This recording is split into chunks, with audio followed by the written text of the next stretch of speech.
Good morning student. Rashtrasant Vidyaniketan primary school Umarkhed, class 7, subject English, page number 79. आता याच्यावर आपण ही स्टोरी जी आहे द रेड हेडेड लीग, ही स्टोरी आपण अर्धी स्टोरी आपण याच्या आधी बघितलं होतं की कशा पद्धतीनं लाल केसवाल्या लोकांसाठी एक जागा रिक्त असते आणि त्या ठिकाणी भरपूर सारे रोडवर लोक जर बघितलं त्या जागेवर इंटरव्ह्यू देण्यासाठी पूर्ण रोड हा नुसतं लाल केसवाल्यांचाच, सर्व लोक तेच त्या ठिकाणी दिसतात आणि अशामधून फक्त यांचीच निवड केल्या जाते, विल्सनची, आहे की नाही.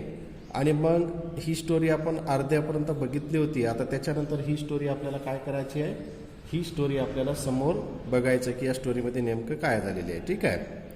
मग Wilson congratulated him and told all other candidates go to back. मग आपलं काय म्हटलेलं आहे या ठिकाणी की यांची विल्सनची निवड झाल्यानंतर, विल्सनला कॉंग्रॅच्युलेशन केल्यानंतर बाकी सर्व जे कॅन्डिडेट आहेत त्या कॅन्डिडेटला टू गो बॅक म्हणजे वापस पाठवून, त्या ठिकाणावरून वापस पाठवून दिलं. Mister Duncan Ross explain that Mister Wilson would have to be in the office from 10 to 2. आता डंकननं काय सांगितलं विल्सनला की बाबा तू रोज 10 ते 2 वाजेपर्यंत, म्हणजे 11, 12, 1, 2 एकूण किती तास, 4 तास या ठिकाणी काय करायचं आहे की तू सकाळी 10 वाजल्यापासून ते 2 वाजेपर्यंत कचेरीमध्ये काय करायचं आहे, तुला थांबायचं आहे, असं मिस्टर डंकन रॉस यांनी विल्सनला सांगितलं.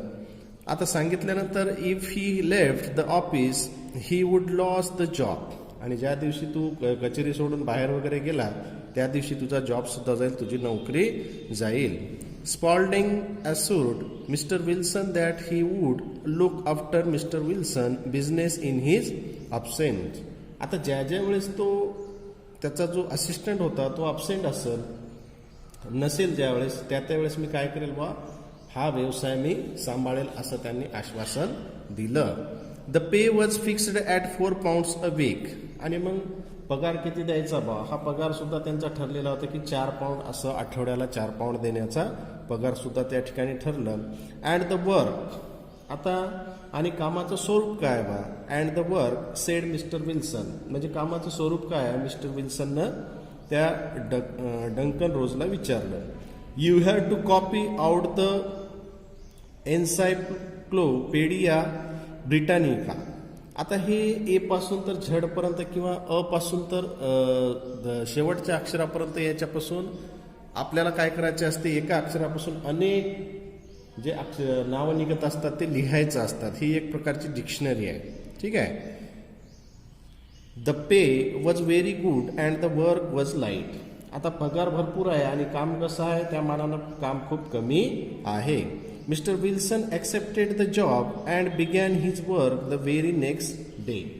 आणि काम कमी आणि पगार जास्त असल्यामुळे विल्सननं काय केलं की ते काम स्वीकारले आणि दुसऱ्या दिवसापासून ते कामावर काय झाले, रुजू झाले. Mister Duncan Ross was there in the office to see that Mister Wilson did his work properly and did not leave the office.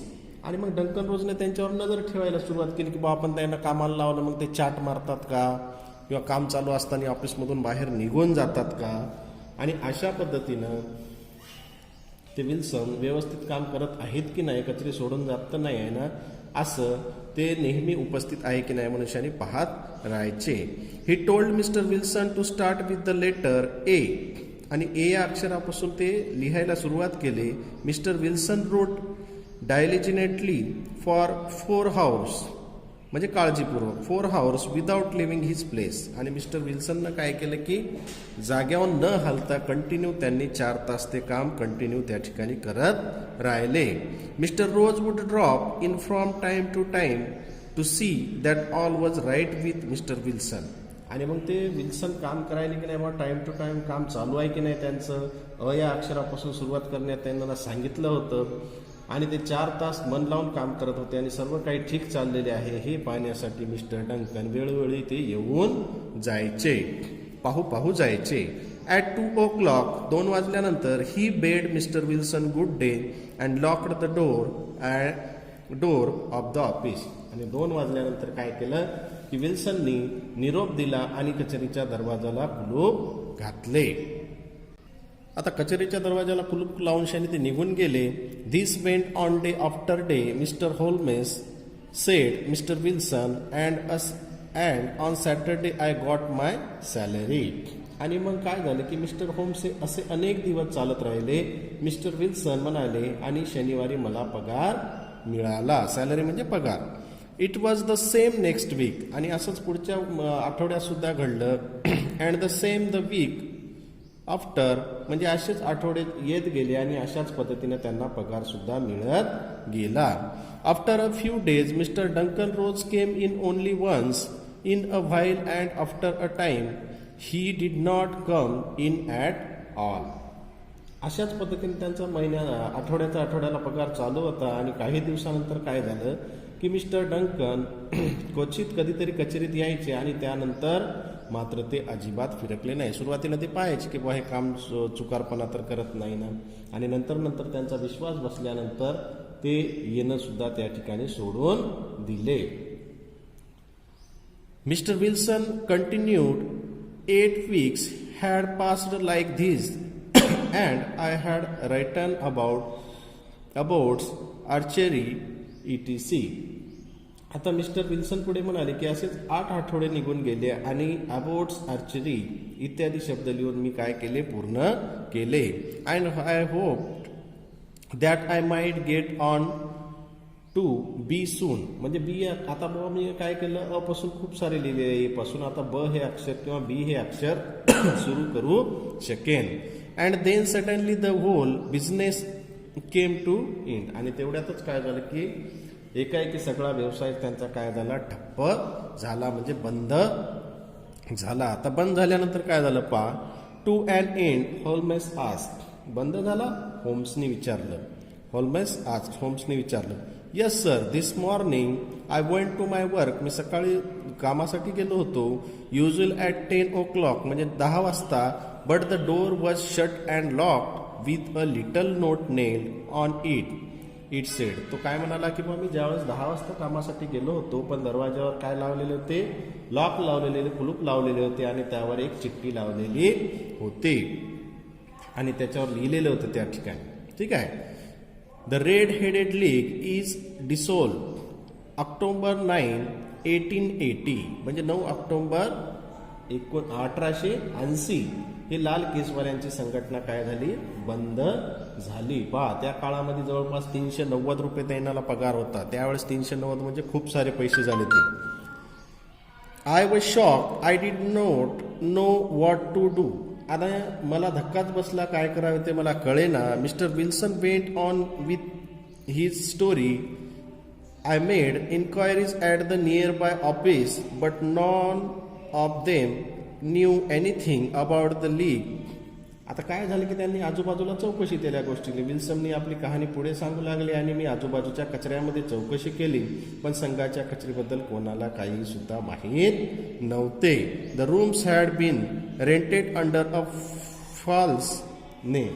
म्हणजे काहीतरी एक चुकीच्या नावानं किंवा इतर कोणाच्या तरी बनावट नावाने ते रूम भाड्याने घेतलेले होते. I went home and asked my assistant Spaulding for advice. आणि मी घरी गेलो आणि स्पॉल्डिंगला माझ्या मदतनीसाला सल्ला विचारला. But he could not help me in any way. आता मी त्याला मदत मागितली, पण तो काही मला या कामी कुठल्याच प्रकारे मदत करू शकला नाही. I want to find out about the league, Mister Holmes, who they are and they why they played this prank upon me. आता या ठिकाणी त्यांनी कुठल्याच प्रकारची त्याला मदत करू शकला नाही. आणि मिस्टर होम्सनी काय केलं, मला त्या संघटनेबद्दल माहिती काढायची आहे, ते कोण लोक आहेत आणि त्यांनी माझी अशी थट्टा का केली ते मला काय करायचं आहे, शोधायचं आहे. हे सगळंच काय गूढ आहे, एक प्रकारची थट्टा. प्रँक म्हणजे थट्टा.